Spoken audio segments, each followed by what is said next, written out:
العليم من الشيطان الرجيم بسم الله الرحمن الرحيم الحمد لله الذي هدانا لهذا وما كنا لنهتدي لولا أن هدانا الله لقد جاءت رسول ربنا بالحق الصلاة والسلام والتحية والإكرام على سيد أصل ما في الوجود نقطة دائرة الوجود صاحب لواء الحمد والمقام المحمود مولانا ومولى الثقلين جد الحسن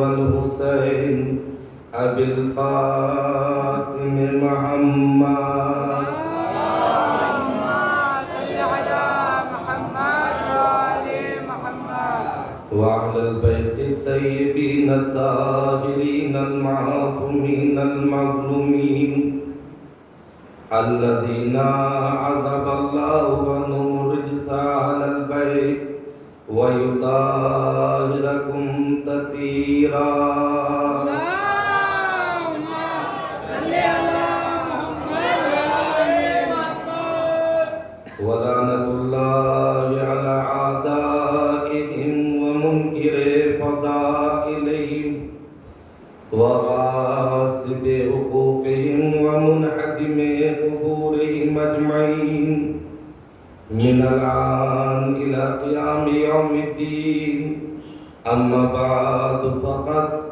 قال الله تعالى تبارك في كتاب المجيد والفرقان الحميد وقوله الحق بسم الله الرحمن الرحيم أم يحسدون الناس على ما آتاهم الله من فضله وآتينا على إبراهيم الكتاب والحكمة وآتيناه ملكا عظيما صلوات اللهم صل على محمد وآل محمد پروردگار عالم خالق کائنات اپنے معجزہ کتاب قرآن مجید میں ارشاد فرماتا ہے ام یحسدون الناس علی ما آتاهم اللہ من فضلہ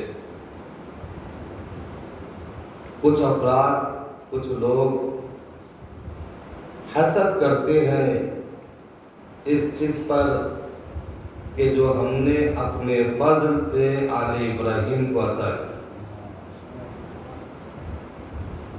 وَآتَيْنَا عَلَى إِبْرَاهِيمَ الْكِتَابَ وَالْحِكْمَةَ ہم نے آل ابراہیم کو کتاب اور حکمت عطا کی وَآتَيْنَاهُ مُلْكًا عَظِيمًا اور ہم نے آل ابراہیم کو ملک عظیم سے نوازا پروردگار عالم اس سورہ نساء کی آیت میں آل ابراہیم کا تذکرہ کر رہا ہے ان کی فضیلت کو بیان کر رہا ہے کہ ہم نے جو آل ابراہیم کو عطا کیا ہے لوگ اس پہ حسد کرتے ہیں یہ حسد کیا ہے اور کیوں حسد کرتے ہیں سب سے پہلے آپ غور کیجئے گا کہ پروردگار نے کہا یحسدون الناس علی ما آتاهم اللہ من فضلہ کہ یہ لوگ حسد کرتے ہیں حسد کیوں کرتے ہیں کہا اس لیے حسد کرتے ہیں کہ چونکہ ان کا ایمان اللہ کے ذات پہ نہیں ہوتا ہے یہ حسد اس لیے کرتے ہیں کہ جب کسی کے مال و دولت کو دیکھتے ہیں تو تو حسد کرنا شروع کر دیتے ہیں. جب دیکھتے ہیں کہ کوئی زمانے میں مشہور ہو گیا تو حسد کرنا شروع کر دیتے ہیں. جب دیکھتے ہیں کہ کوئی صاحب تخت تاج ہو گیا تو حسد کرنا شروع کر دیتے ہیں. اس کا مطلب یہ ہے یہ حسد کرتے ہیں تب کرتے ہیں جب کسی کے پاس کچھ ہوتا ہے. لیکن خدا کی قسم ہماری جانیں قربان ہو جائے اہل بیت کی ذات پر سر پہ چادر بھی ہے تو سیب و پیوند ہے لوگ حسد کرتے ہیں.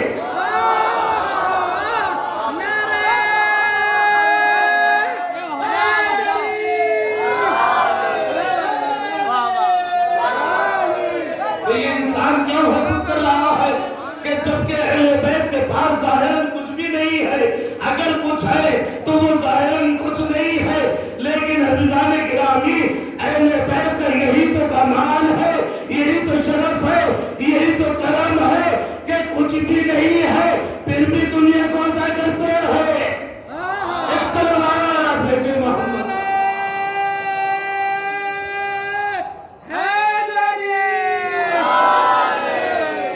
کا حسد کرتے ہیں. یہ حسد کیوں کر رہے ہیں, کس لیے حسد کر رہے ہیں؟ کہا جو ہم نے عطا کیا ہے اس کے اوپر حسد کر رہے ہیں. مولا کائنات علی بن ابی طالب علیہ السلام ارشاد فرماتے ہیں اے کمیل دیکھو میرے چاہنے والے کی کچھ صفات ہے. پہلی صفت یہ ہے کہ اس کے حسد کی بیماری نہیں ہوتی.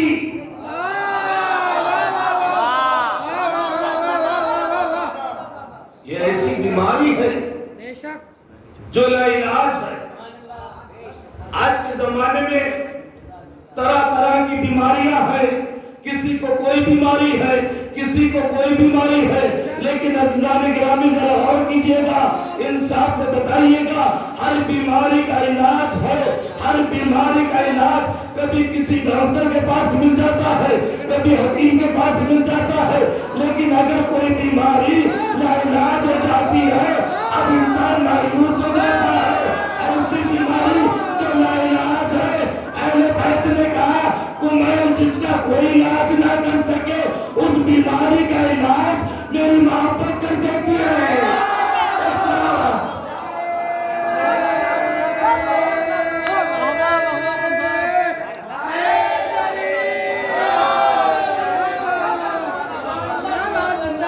بھئی دنیا ہم سے یہی تو پوچھتی ہے نا کہ اہل بیت کرتے ہیں, اہل بیت کی محبت کا دعویٰ کرتے ہیں. جب دیکھو علی علی کہتے ہیں, اٹھتے بیٹھتے علی کہتے ہیں, سوتے جاگتے علی کہتے ہیں.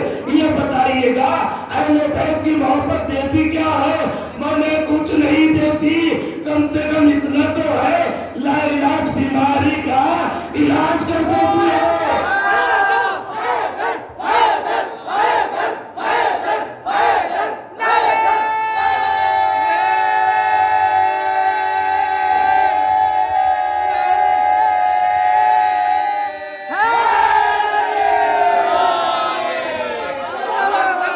توجہ کی ہے نا آپ نے, لا علاج بیماری کا علاج اہل بیت کی محبت کرتی ہے. تو پروردگار نے کہا بھئی دینے والے ہم ہیں تو یہ حسد کیوں کرتے ہیں؟ حسد کون کرتا ہے؟ کہا جس کا ایمان اللہ کی ذات پہ نہیں ہوتا ہے. اگر کسی کے پاس دیکھا کہ نوکر چاکر ہے تو لوگ حسد کرنا شروع کر دیتے ہیں, دولت کو دیکھا حسد کرنا شروع کر دیتے ہیں. اللہ کہتا ہے کہ جس کا ایمان ذات خدا پہ نہیں ہوتا وہ حسد کرتا ہے. اما اگر ایمان ہوتا تو یہ نہ سمجھ لیتا یہ ساری نعمتیں اس کی اپنی کمائی ہوئی ہے.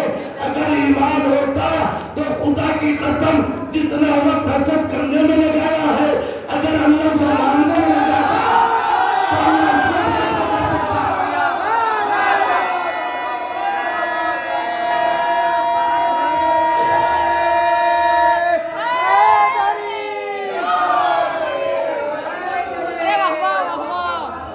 کمی در سے ہے. ہمیں جیسے مانگنا چاہیے تھا ویسے مانگنا نہیں. اللہ نے تو کہا تھا آؤ میرے دربار میں آگے مانگ لو. میں نے تمہاری عبادت کے لیے تمہیں بارگاہ میں نہیں بلایا ہے, میں نے تو اس لیے بلایا ہے اے میرے بندے اگر تجھے مال چاہیے تو مال نہیں چاہ, تو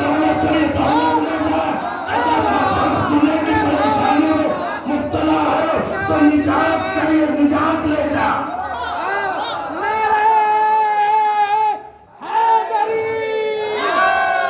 کوئی سوچتا ہے کہ میں نے انسان کو اپنی عبادت کے لیے بنایا ہے. عبادت کی ضرورت نہیں ہے. بہت توجہ چاہتا ہوں.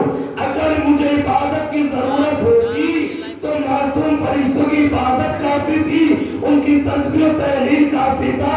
میں تو دنیا کو بتانا چاہتا ہوں, اگر دنیا سے مانگو گے تو فقیر کہلاؤ گے, ذلیل کہلاؤ گے. اگر مجھ سے مانگو گے عابد کہلاؤ گے, ظالم کہلاؤ گے.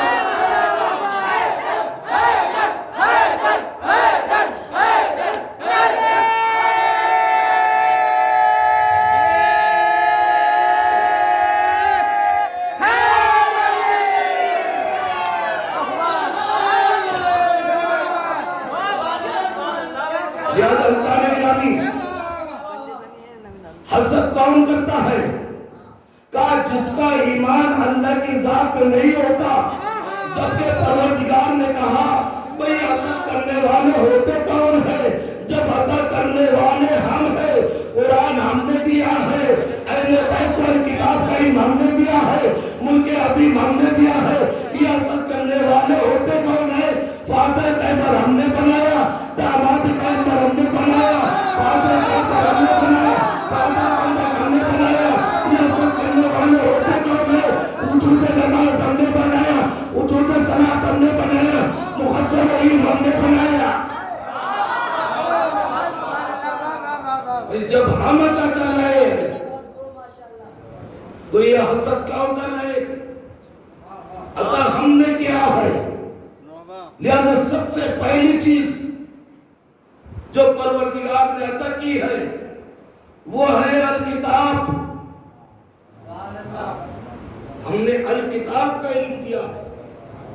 بہت توجہ کے ساتھ بھئی الکتاب کا علم دیا ہے.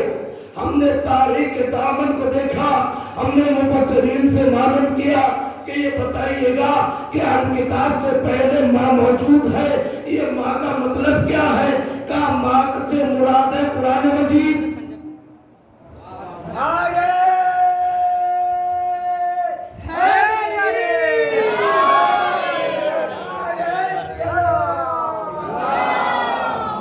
تو سب سے پہلے کہا جب ماں سے مراد قرآن مجید ہے تو اس کا مطلب اب الکتاب سے مراد قرآن نہیں ہے.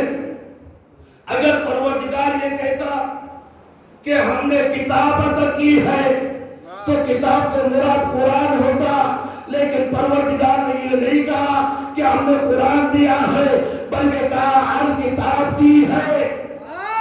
تو یہ الکتاب ہے کیا؟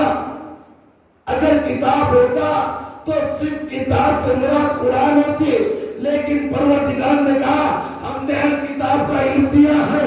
الکتاب ہے کیا چیز؟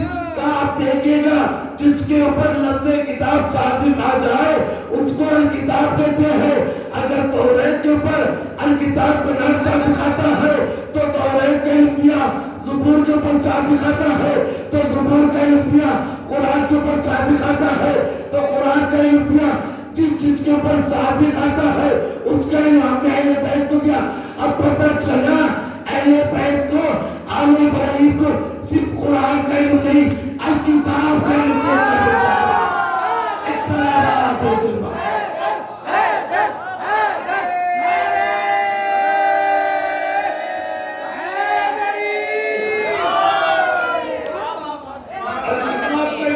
بھیجا ہے.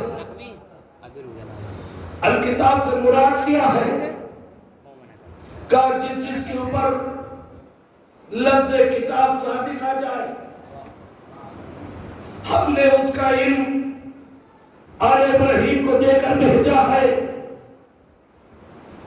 دوسرے والحکمہ, ہم نے اہل بیت کو حکمت دی ہے.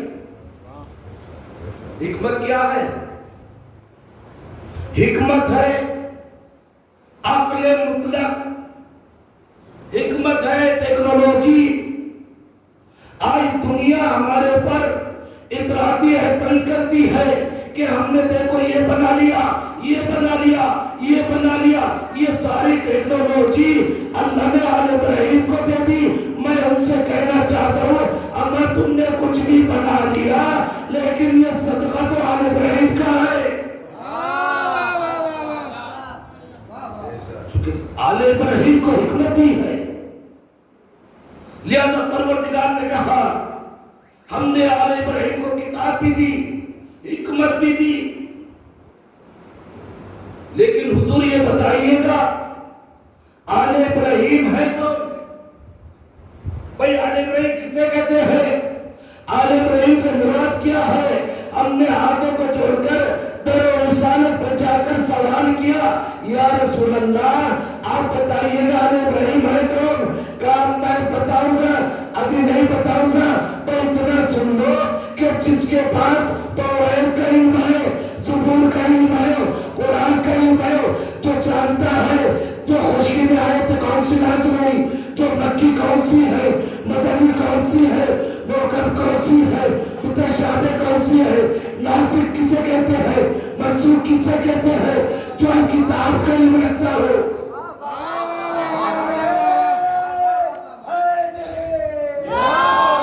کہا تھا نہ جانا، میں بتاؤں گا آل ابراہیم ہے کون؟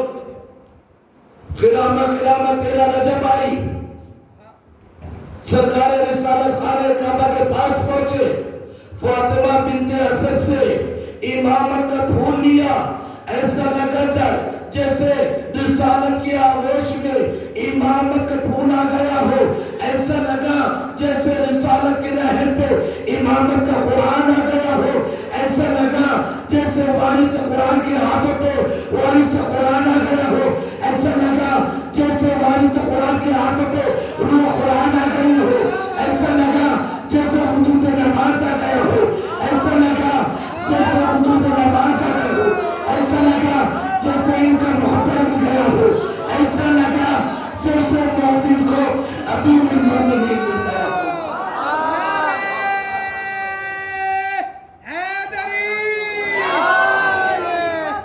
لہذا ایسا لگا جیسے مومن کو امیر المومنین مل گیا ہو۔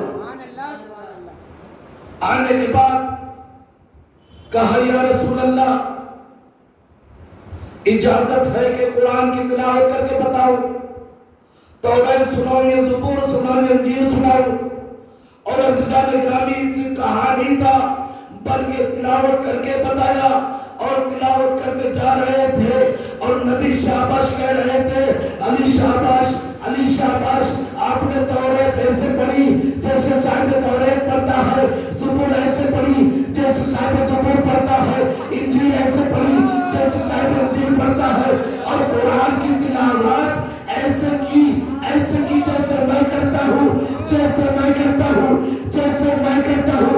ذرا غور کیجئے گا، نبی بتانا چاہتے ہیں اگر مجھ جیسا دیکھنا ہو تو علی کے در پہ آ جانا، علی مجھ جیسا ہے، میں علی جیسا ہوں، اور سلامات ہو جائے۔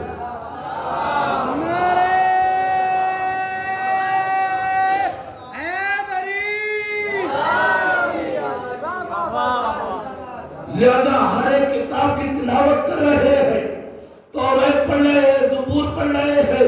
میں کہوں گا یہ توریت نہیں سنا رہے ہیں، یہ زبور نہیں پڑھ رہے ہیں، یہ قرآن کی تلاوت نہیں کر رہے ہیں، بلکہ دنیا کو بتا رہے ہیں ہم آل ابراہیم ہیں۔ ایک سلامات ہو جائے۔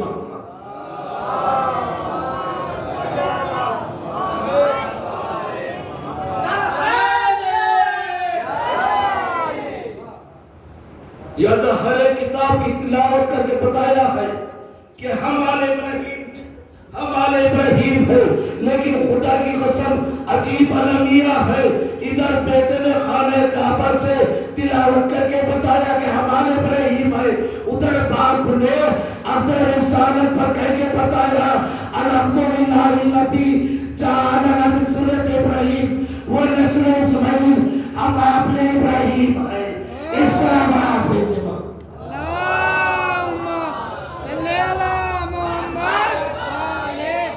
یاد ادھر بیٹا اعلان کر رہا ہے کہ ہم آل ابراہیم ہیں، ادھر باپ اعلان کر رہا ہے کہ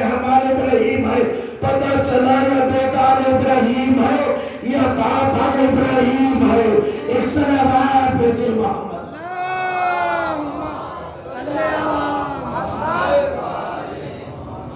یہ علی تلاوت کر رہے ہیں، لیکن ایک سوال میں تھا، ایک سوال ذہن میں آتا، کہا یہ پہلے کے انبیاء، یہ انبیاء مذہبہ جس کے اوپر کتاب نازل ہوئی، اس نبی نے بھی تلاوت کی اور علی بھی تلاوت کر رہے ہیں، یہ بتاؤ کہ ان نبیوں کے تلاوت میں اور علی کی تلاوت میں فرق کیا ہے؟ کہا پر کچھ نہیں ہے، بس ایک ذرا سا فرق ہے۔ کہا وہ کیا ہے؟ کہا جب دوسرے نبی تلاوت کرتے تھے تو زبان نبی کی ہوتی تھی، کلام خدا کا ہوتا تھا۔ جب علی تلاوت کر رہے ہیں، زبان بھی خدا کی ہے، کلام بھی خدا کا ہے۔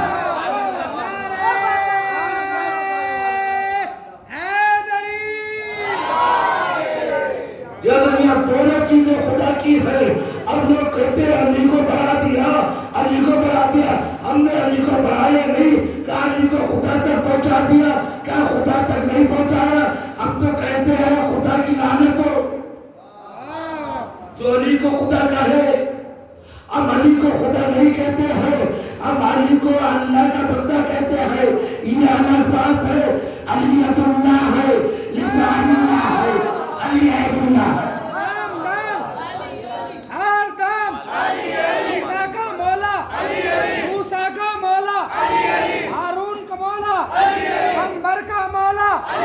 مقداد کا مولا، چڑیوں کی چہک میں، پھولوں کی مہک میں، ذرا زور سے بولو حیدری۔ لہذا پیدا ہوتے ہی علی مرتضیٰ نے تلاوت کرنا شروع کر دی، لیکن اعتراض یہ ہوتا ہے کہ شیعہ علی کو حد سے زیادہ بڑھا دیتے ہیں، نبی سے بڑھا دیا، اس لیے کہ جب نبی 17 ربیع الاول کو آمنہ کے پاک دامن میں آئے تو آپ نے تلاوت نہیں کی تھی۔ علی جب پیدا ہوئے ہیں تو علی نے تلاوت کی ہے۔ میں نے کہا بھائی نبی تلاوت کرتے تو کیسے کرتے؟ اس لیے جہالت کا چھایا ہوا اندھیرا تھا، چاروں طرف جہالت ہی جہالت تھی۔ نبی سناتے تو کسے سناتے؟ ہمیں کوئی تصدیق کرنے والا تو ہوتا، لیکن جب علی دنیا میں آئے ہیں تو نبی جیسا تصدیق کرنے والا ہوتا ہے۔ نبی کہہ رہے ہیں اے علی ایسی تلاوت کی جیسے میں کرتا ہوں۔ یا رسول اللہ ابھی تو قرآن نازل نہیں ہوا۔ کہا نازل کی ضرورت تمہیں ہے، ہم تو لوگوں محفوظ سے تلاوت کرتے ہیں۔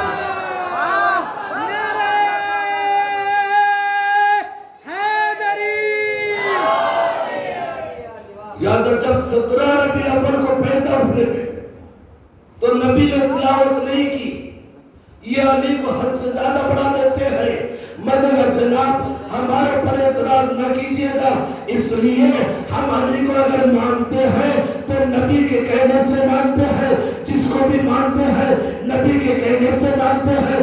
ہم نے اللہ کو مانا نبی کے کہنے سے، جنت کو مانا نبی کے کہنے سے، حوروں کو مانا نبی کے کہنے سے، کوثر کو مانا نبی کے کہنے سے، فرشتوں کو مانا نبی کے کہنے سے، ملائکہ کو مانا نبی کے کہنے سے۔ امت مسلمہ ذرا انصاف کر، ارے جس کو نبی نے کہا صفت آیا ہے دیکھا نہیں، اس کو مانتے ہو جس کو اٹھا کے دکھایا۔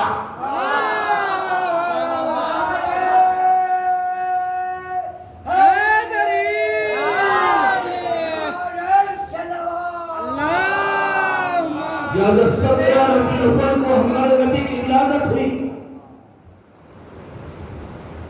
17 ربیع الاول کو، اور 28 صفر کو آپ کی وفات ہے۔ لیکن ہمارے اہل سنت بھائی کہتے ہیں کہ نہیں، آپ کی ولادت بھی 12 ربیع الاول کو ہے اور آپ کی وفات بھی 12 ربیع الاول کو ہے۔ دونوں چیزیں 12 ربیع الاول کو ہے۔ میں نے کہا صحیح ہے، تھوڑی دیر کے لیے ہم بات مان لیتے ہیں کہ نبی کی ولادت بھی 12 میں ہے، نبی کی وفات بھی 12 میں ہے، نبی کا آنا بھی 12 کے ساتھ ہے، نبی کا جانا بھی 12 کے ساتھ ہے۔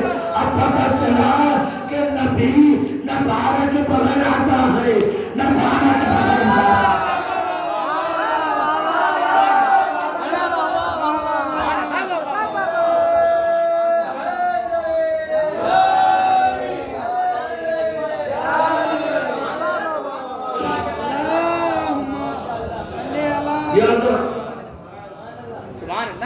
نبی 17 میں پیدا ہوئے، اور عزیزان گرامی اب یہ چاہے 17 میں ہو یا 12 میں ہو، یہ ظاہراً ولادت ہے نبی کی، ورنہ میرا نبی تو چاند و سورج سے پہلے کا ہے۔ اب چاند و سورج تو نبی کے صدقے میں پیدا ہوئے ہیں، یہ تاریخ بنی ہے۔ چاند و سورج ہو نجوم کی حرکت سے، میرا نبی تو ان حرکت سے پہلے کا ہے۔ جس کے صدقے میں چاند پیدا کیا ہو، اس کے صدقے میں سورج پیدا کیا ہو، جس کے صدقے میں ستاروں کو پیدا کیا ہو، اس نبی کو ان کی بات بھی اس سے پہلے کا ہونا چاہیے۔ ایک سلامات ہے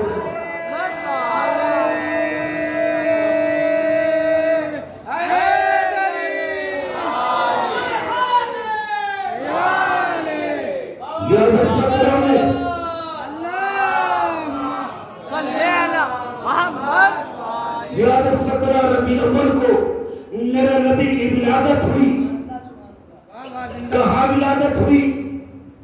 ابو طالب کے گھر میں۔ کہاں ولادت ہوئی؟ ابو طالب کے گھر میں۔ پروردگار عالم نے قرآن میں کہا، اے میرے حبیب، کیا جب تمہیں یاد نہیں جب تم یتیم تھے تو ہم نے تم کو پناہ دی؟ ہم نے تاریخ سے معلوم کیا، اے تاریخ یہ بتا کہ جب نبی پیدا ہوئے تو کس کے گھر میں پیدا ہوئے، کس نے پناہ دی؟ سارے تاریخ نگاروں نے کہا، ساری تاریخوں نے بتایا کہ نبی کو پناہ دینے والی ذات ابو طالب کی تھی۔ نبی کو جہاں پناہ دی گئی وہ گھر ابو طالب کا تھا۔ میں نے ہاتھوں کو جوڑ کر کہا، اے پروردگار، تو تو کہتا ہے میں نے پناہ دی، تاریخ کہتی ہے ابو طالب نے پناہ دی۔ کہا یہ تو بتانا چاہتا ہوں، جس کی ادا اچھی لگتی ہے میں اس کو اپنا لیتا ہوں۔ جس کی ادا مجھے اچھی لگتی ہے میں اس کو اپنا لیتا ہوں۔ اے دنیا والوں، ذرا سوچو، جس کو تم کافر کہتے ہو اللہ اس کو اپنا کہہ رہا ہے۔ سلامات بھیجو۔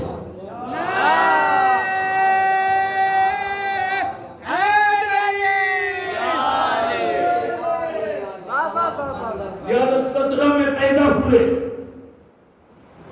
اب ابو طالب نے نام رکھا محمد۔ ابو طالب نے نام رکھا ہے محمد۔ جیسے ہی ابو طالب کے گھر میں پیدا ہوئے تو پروردگار نے کہا، اے ابو طالب، اگر میرا حبیب تیرے گھر میں آیا ہے تو صحیح، میں تیرے بچے کی ولادت اپنے گھر میں کراؤں گا۔ بھئی تیرے رجب کو ولادت ہوئی مولا کی، لیکن جب نبی نے آنے کے بعد معلوم کیا، چچا اس بچے کا نام کیا رکھا ہے؟ کہا بھی کچھ نہیں رکھا، آپ کا انتظار ہے۔ بھئی توجہ چاہو، بہت توجہ چاہتا ہوں۔ کیا کہا؟ کہا چچا اس بچے کا نام کیا رکھا ہے؟ کہا بھی کچھ نہیں رکھا، آپ کا انتظار ہے۔ اب نبی نے آسمان کی طرف دیکھا، چچا اس بچے کا نام علی رکھ دیجئے گا، اس لیے وہ آنا ہے، یہ علی ہے۔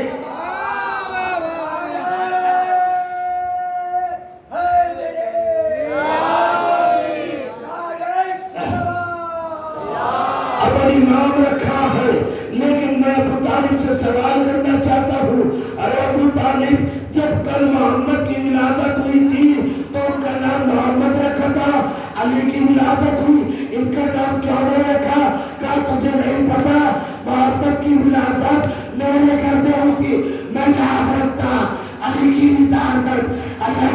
نہیں ہوتی، اللہ نام رکھے گا۔ ایک سلامات بیٹے باپ، صلی اللہ محمد۔ لہذا ابو طالب نے نام رکھا محمد، اور قرآن میں میرے نبی کے 5 نام ملتے ہیں۔ پہلا محمد، دوسرا احمد، یاسین، نون والقلم، 5 نام ملتے ہیں، لیکن محمد رکھا ہے ابو طالب نے۔ بھئی آپ سے میں نے سوال کیا، یہ بتائیے آپ مسلمان کیسے ہوئے؟ کہا جناب کلمہ پڑھ کر۔ کہا کلمہ کیا پڑھا تھا؟ کہا آپ نے کہا لا الہ الا اللہ محمد رسول اللہ۔ میں نے کہا محمد کی جگہ آپ کا لا الہ الا اللہ احمد رسول اللہ۔ کہا کلمہ نہیں ہوا۔ کہا لا الہ الا اللہ یاسین رسول اللہ۔ کہا محمد کے بغیر کلمہ نہیں ہوتا۔ میں نے کہا مسلمانوں ذرا سوچو، جس کے رکھے ہوئے نام کے بغیر کلمہ مکمل نہیں، تمہارے باپ ایک سلامات۔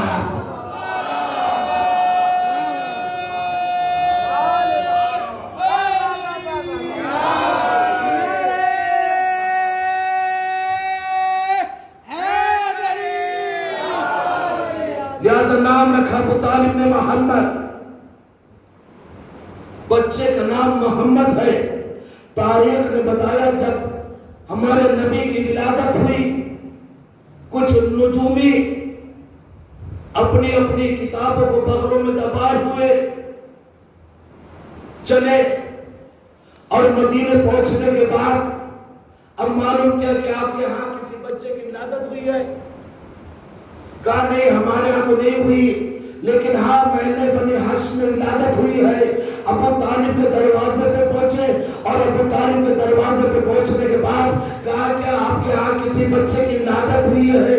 کہا ہاں ہمارے ہاں ایک بچے کی ولادت ہوئی ہے۔ کہا باپ کا نام کیا ہے؟ عبداللہ۔ کہا یہ بتا باپ کہاں ہے؟ کہا باپ مر چکا ہے، کہ یہ بچہ یتیم ہے، اس کا نام کیا ہے؟ کہا محمد۔ کس نے رکھا؟ کہا میں نے رکھا۔ اب نجومیوں نے کتابوں کو کھولا، اور کھولنے کے بعد کہا خدا کی قسم یہ وہی بچہ ہے جس کا ہمیں انتظار تھا۔ بھئی جس کا ہمیں انتظار تھا یہ وہی بچہ ہے۔ بہت توجہ چاہتا ہوں، کیا کہا جس کا انتظار تھا؟ پتا چلا محمد کا انتظار سب کی عادت ہے، چاہے پہلا محمد ہو یا آخری محمد۔ ایک سلامات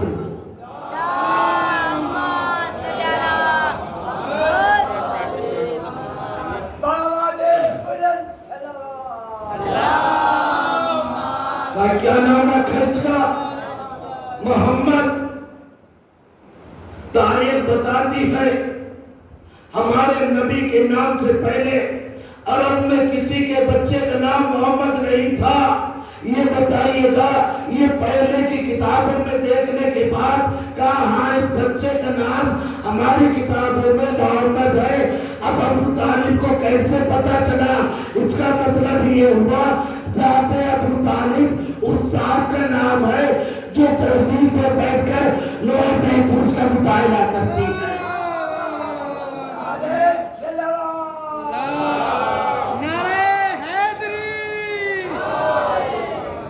لہذا نام رکھا محمد۔ قرآن نے کہا 5 نام ہے، اور 5 ناموں میں سب سے زیادہ عظمت اس میں محمد کی ہے، جتنی عظمت اس کی کسی کی نہیں ہے۔ لیکن آپ سے ایک مسئلہ پوچھنا چاہتا ہوں، اگر اس میں محمد کسی کاغذ پہ لکھا ہوا ہو اور نیچے پڑا ہو، اور کوئی مسلمان جان بوجھ کر اس اسم محمد پر پیر رکھ دے، تو بتائیے گا یہ مسلمان بچے گا یا نہیں بچے گا؟ کہا نہیں، مولانا دار اسلام سے خارج ہو جائے گا۔ جو بھی توہین رسالت کرے گا اسم محمد پر اگر پیر رکھ دے تو دار اسلام سے خارج ہو محبتی. اب تو سمجھ لو تیرے درمیان میں علی کے درمیان میں کیا فرق ہے.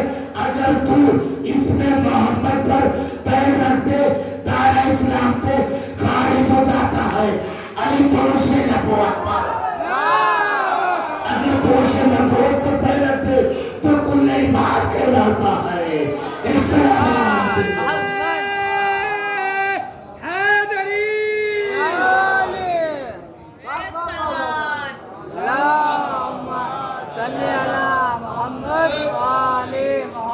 رضا علی ہے دوش نبوت پر, قدم علی ہے دوش نبوت پر. کہا مولانا کہنے سے پہلے کم سے کم سوچ لیتے کہ نبی کے دونوں کاندھوں پر ارے قرآن لکھا ہوا تھا. ایک پہ لکھا تھا لا الہ الا اللہ, دوسرے پہ لکھا تھا محمد رسول اللہ. یہ قرآن کے اوپر پیر رکھنا. میں نے کہا علی اپنی مرضی سے گئے تھے یا نبی نے کہا تھا؟ کہا نبی نے کہا تھا. مگر نبی تو کچھ کہتے ہی نہیں ہے. جو کہتے ہیں وہ مطابق قرآن ہوتا ہے, وہی الہی ہوتی ہے. اگر اعتراض کرنا ہے تو پہلے اللہ پہ کرو پھر نبی پہ کرو. لہذا علی ہے. لیکن اچھا ایک بات بتائیے گا, کیا قرآن کے اوپر دنیا کی کسی چیز کو رکھا جا سکتا ہے؟ حتیٰ قرآن کے اوپر کیا کوئی دنیا کی دوسری کتاب رکھی جا سکتی ہے؟ کہا نہیں رکھی جا سکتی. لیکن کیا قرآن کے اوپر قرآن رکھا جا سکتا ہے؟ کہا رکھا جا سکتا ہے. میں نے کہا تو سمجھ میں آیا. اب علی دوش نبوت پر نہیں بلکہ وارث قرآن نبی کے قرآن کے اوپر ہے. سلامات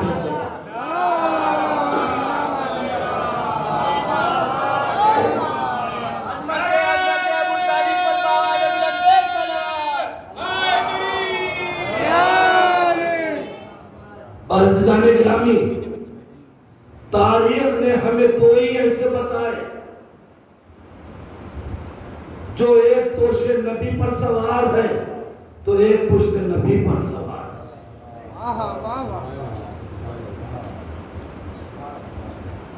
خدا کی قسم جس کی عظمت یہ ہو کہ وہ دوش نبی پر بھی سوار ہے پشت نبی پر بھی سوار ہے, اسی کے اوپر مصیبت ہی مصیبت ہے. آج شب بیداری کی مجلس ہے, کربلا والوں کی یاد کی مجلس ہے, سکینہ کی یاد کی مجلس ہے. لیکن عزادارہ نے مظلوم کربلا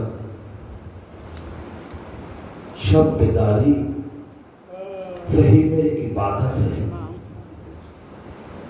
اگر عبادت کے عنوان سے ہو, لیکن اگر عبادت نہیں تو شب بیداری نہیں, شب بیکاری. میں دعا یہی کرتا ہوں کہ ہماری عبادت شب بیداری ہو, شب بیکاری نہ ہو. عزیزان گرامی, آج شب شہادت ہے. روز ہم حسین کا پرسہ بہن زینب کو دیتے تھے. شہزادی آقا حسین کا پرسہ لیجئے گا. اے شہزادی, اے رباب, اے ام فروا, اے لیلہ, اے سکینہ, اپنے بابا کا پرسہ لے لیجئے گا. لیکن عزیزو, آج ہم مولا کا پرسہ نہیں دینے آئے ہیں, لیکن مولا کا پرسہ ان کی 4 سالہ سکینہ کا. کون سکینہ؟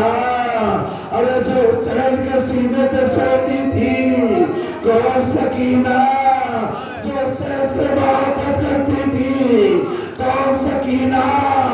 ارے وہی سکینہ جب آخری رخصت کو میرے آقا آئے تھے, ایک مرتبہ ہاتھوں کو جوڑا.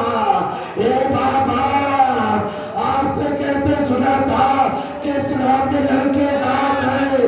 اے بابا, آج کے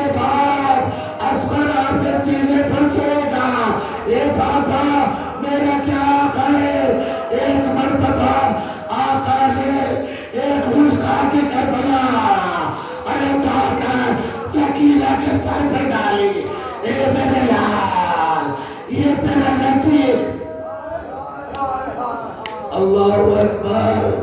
اے عزاداران مظلوم کربلا ایک مرتبہ آقا نے کہا اے میرے لال ارے آج کے بعد عسکر میرے سینے پہ سوئے گا. ارے تیرا بستر شام کا زندہ.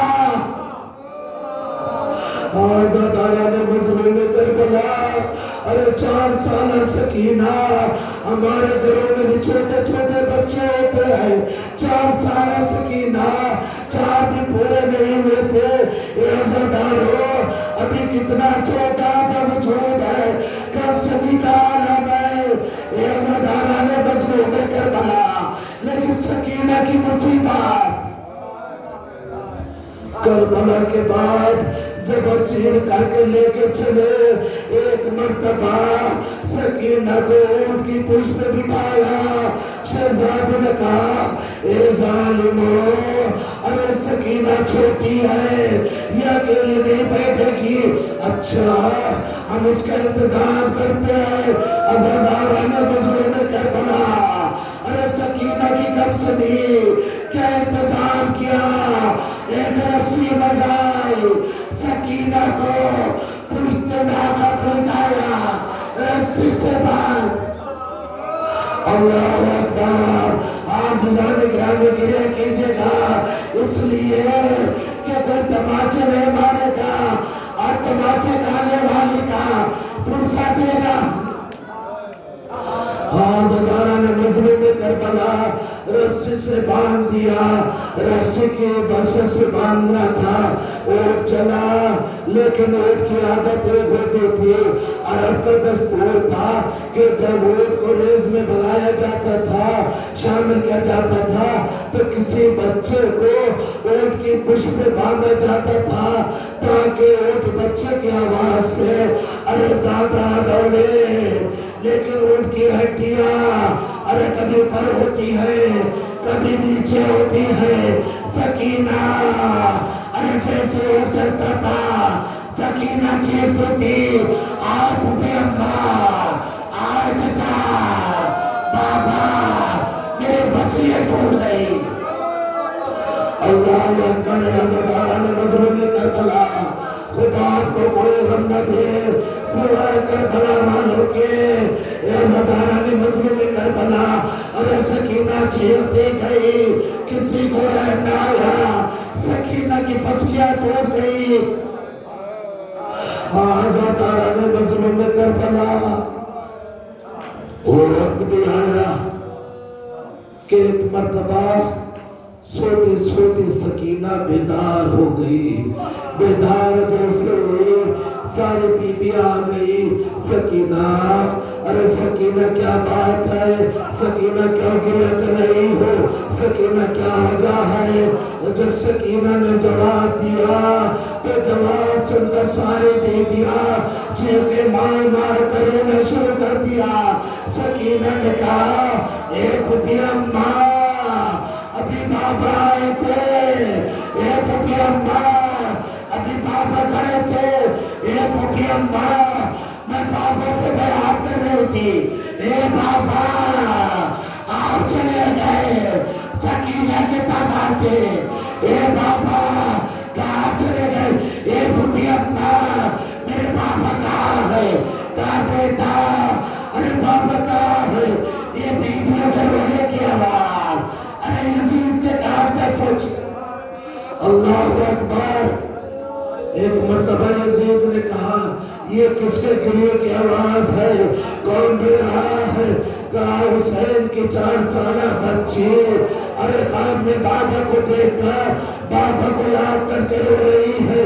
کہا کوئی اتنی سی بات ہے لو حسین کی بچی کو خاموش کر دو. عزاداران مظلوم کربلا ہمارے گھروں میں بھی بچے ہیں. بچہ جب ضد کرتا ہے تو ہم کیا کرتے ہیں ارے کھلونا دے کر خاموش کر دیتے ہیں. آئے مظلومیت سید سجاد. آئے مظلومیت سکینہ کیسے خاموش کیا. ایک مرتبہ حسین کے سر کو بھیجا تش میں رکھ کر ایک کپڑا پڑا تھا. بیویوں نے دیکھا ارے بھوکی نہیں بابا کو یاد کر کے روتی ہے. کہا ارے سکینہ کے لیے یہ تحفہ آیا ہے. کیا تحفہ تھا؟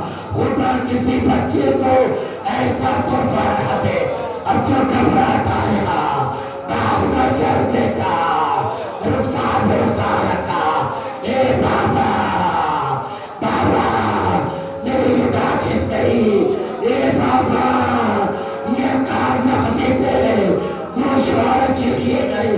اے بابا تماچے مارے گئے. اے بابا عزادارہ نے مظلوم کربلا کیا دیکھا؟ 4 سالہ سکینہ بیان کرتے کرتے خاموش ہو گئی. ایک مرتبہ سید سجاد نے دیکھا انا للہ و انا الیہ راجعون. اے بڑھی اماں سکینہ چلی گئی. اللہ اکبر.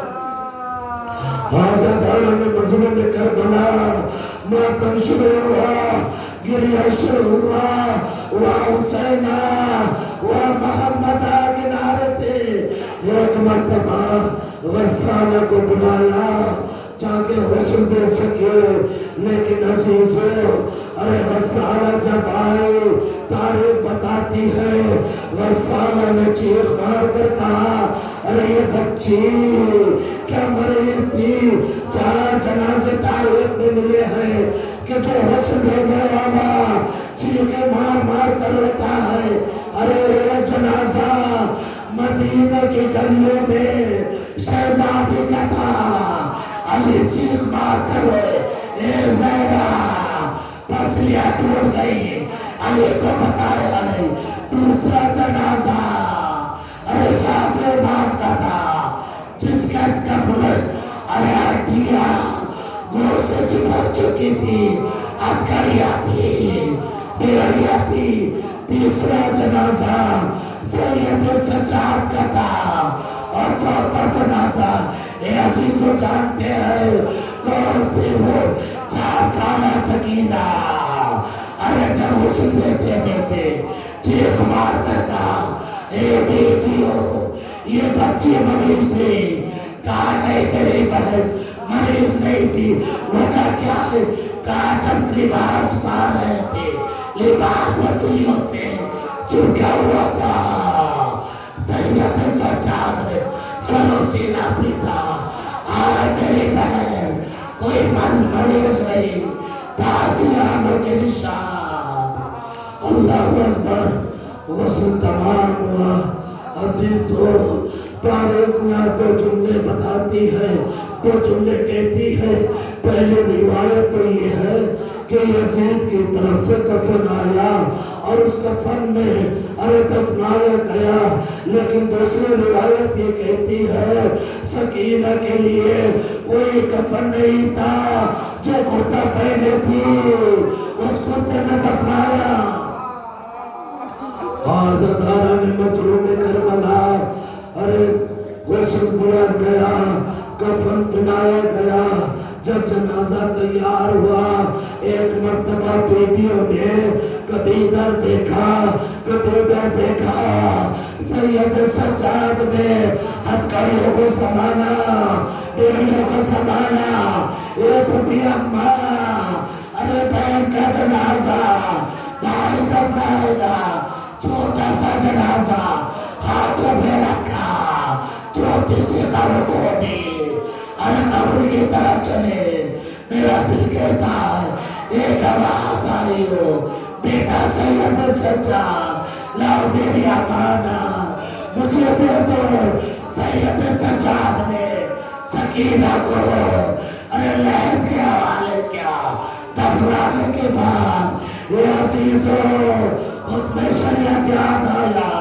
ہمارے آہا کہ جب دفن کرتے ہیں قبر پہ پانی چھڑکتے ہیں. ہار مظلوم نے سید سجاد پانی نہیں تھا سر جھکا کر بیٹھ گئے. اے بے سکینہ آنسو کا نذرانہ قبول فرما. عزادارہ مظلومك ألا لعنة الله على القوم سيعلم الذين ظلموا أي منقلب ينقلبون پروردگار ان آوازوں پہ رحمت نازل فرما میرا اللہ تجھے محمد والے محمد کا واسطہ شہدائے کربلا کا واسطہ سرانی کربلا کا واسطہ میرا اللہ اس عزائے عظیم